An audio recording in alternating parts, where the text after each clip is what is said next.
Bonjour à tous, je me présente, Maryline Paumet, directrice adjointe de la Direction départementale des territoires de Tarn-et-Garonne. Il y a une stratégie européenne sur la préservation de la biodiversité avec un horizon 2030.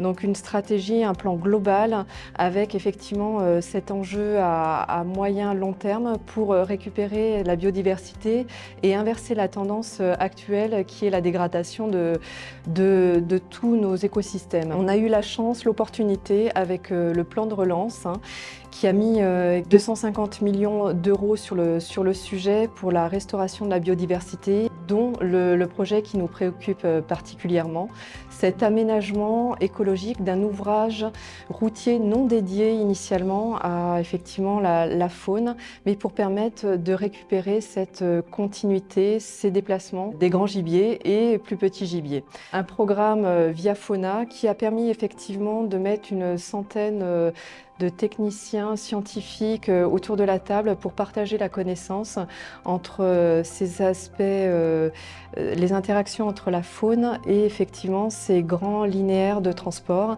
et voir les solutions pour y remédier. C'est aussi un moyen de sensibiliser la population locale et voir plus surtout l'utilité, l'intérêt des trames vertes et bleues et donc ces fameux corridors qui permettent la liaison et le déplacement de cette biodiversité si importante pour la résilience des territoires. Thierry Cabane, président de la Fédération départementale des chasseurs du Tarn-et-Garonne. La Fédération départementale des chasseurs du Tarn-et-Garonne a organisé avec tous ses partenaires techniques l'ensemble des travaux qui permettent de rétablir la continuité écologique et de refavoriser le passage des animaux vers cet ouvrage.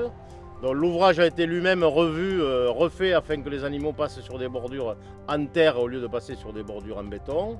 Ensuite, les clôtures de l'ASF ont été déplacées afin de favoriser la venue de ces animaux.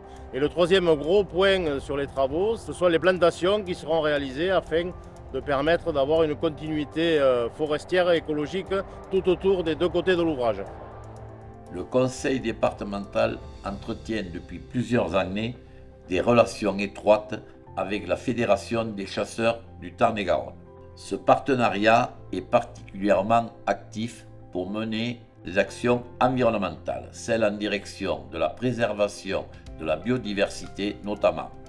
Lorsque le président Cabane nous a présenté son projet d'aménagement de pont pour faciliter le passage de la faune, les élus départementaux ont pris la pleine mesure de l'intérêt d'une telle initiative. Aussi, outre les crédits obtenus auprès de l'État, le conseil départemental a souhaité accompagner financièrement cette opération. Faciliter la transparence de ces ouvrages, c'est agir pour la continuité écologique pour ce que les experts appellent la trame verte. Je crois savoir que les résultats des aménagements sur les ponts de la commune de Montalzat sont probables. Ils démontrent que la faune s'est réappropriée des secteurs autrefois délaissés. Je tiens au nom de la collectivité que je préside réitérer mes félicitations aux chasseurs tarn-et-garonnais pour cette opération exemplaire qui contribue à la vitalité de nos territoires ruraux. Je tiens à remercier bien sûr les partenaires techniques et financiers qui ont permis la réalisation de ce projet. Je tiens à remercier la mairie de Montalzat qui a été un acteur important. Je tiens à remercier tous les agriculteurs riverains du projet qui ont bien voulu jouer le jeu pour replanter les abords. Nous espérons que ce projet vitrine servira de référence partout en France où certains ouvrages ont besoin d'être réaménagés pour permettre la continuité écologique.